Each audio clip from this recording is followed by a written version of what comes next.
88 গ্রাম carbon die অক্সাইডে কতটি অণু আছে? তার মানে আমার গ্রাম দেওয়া আছে মানে কি ভর দেওয়া আছে, কতটি মানে সংখ্যা জানতে চাইছে, অণুর সংখ্যা। এই সূত্রের মধ্যে ভরের অংশ এটা ডব্লু, আর যে কোনো সংখ্যা মানে অণুর সংখ্যার অংশ হচ্ছে এটা এন। তাহলে সূত্রের আমার ওই দুইটা অংশ লাগবে, বাকি দুটা লাগবে না।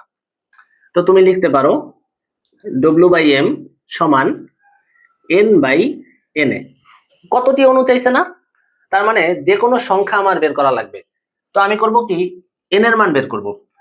তাইলে ডব্লুর সাথে এন এ গুণ হয়ে যাবে ডব্লু ইন্টু এন এ, মানে এন এটা উপরে চলে যাবে, এমটা নিচে থেকে যাবে, আর এই এন সমান সমান তখন এইটা হবে, তাই তো? কিছুই করি নাই, এন এটা উপরে নিয়ে গেছি শুধু, আর জায়গাটা পরিবর্তন করে দিছি।